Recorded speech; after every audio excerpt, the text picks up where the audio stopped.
સુરત ગ્રામ્ય વિસ્તારના મહત્વના કડોદરા 4 રસ્તા પર કડોદરા પોલીસ દ્વારા એક સઘન ચેકિંગ અને ટ્રાફિક ડ્રાઈવનું આયોજન કરવામાં આવ્યું હતું.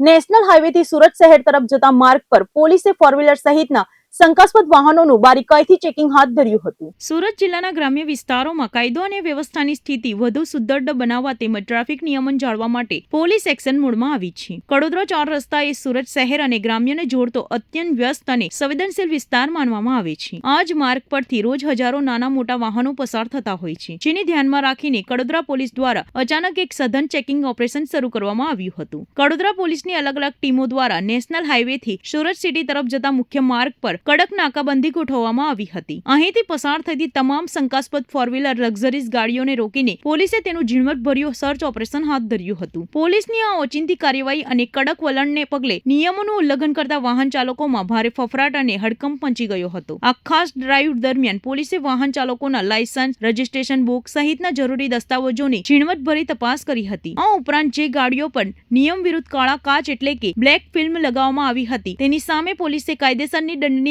કાર્યવાહી કરીને સ્થળ પર જ દંડ વસૂલ્યો હતો. ગુનાહિત પ્રવૃત્તિઓ અટકાવવા માટે વાહનોની ડિક્કી પણ ચેક કરવામાં આવી હતી. આ ચેકિંગ દરમિયાન કડોદરા પોલીસ 4 રસ્તા વિસ્તારમાં કાયમી ધોરણે સર્જાતી ટ્રાફિકની જટિલ સમસ્યા અંગે પણ ભારે કડક મૂડમાં જોવા મળ્યા હતા. અહીં ગેરકાયદેસર રીતે ઉભા રહેતા લારી ગલ્લાના કારણે રોજબરોજ ટ્રાફિક જામની સમસ્યાઓ સર્જાતી હોવાની વ્યાપક ફરિયાદો ઉઠી હતી, જેથી પોલીસે રસ્તા કિનારે દબાણ કરનારા તમામ લારી ગલ્લા સંચાલકોને કડક શબ્દોમાં આખરી ચેતવણી આપી હતી અને જાહેર માર્ગ પર અવરોધ ઉભો ન કરવા કડક નિર્દેશ આપ્યા હતા. કડોદરા પોલીસે સ્પષ્ટ સંકેત આપ્યા છે કે ગુનાખોરી નિયંત્રણ અને ટ્રાફિક સમસ્યાના કાયમી ઉકેલ માટે પોલીસનું આ સઘન ચેકિંગ અભિયાન આગામી દિવસોમાં પણ સતત અને અવિરતપણે ચાલુ રાખવામાં આવશે. પોલીસની આ સરાહનીય કામગીરીથી સ્થાનિક રહીશો અને વાહન ચાલકોએ રાહતનો શ્વાસ લીધો છે.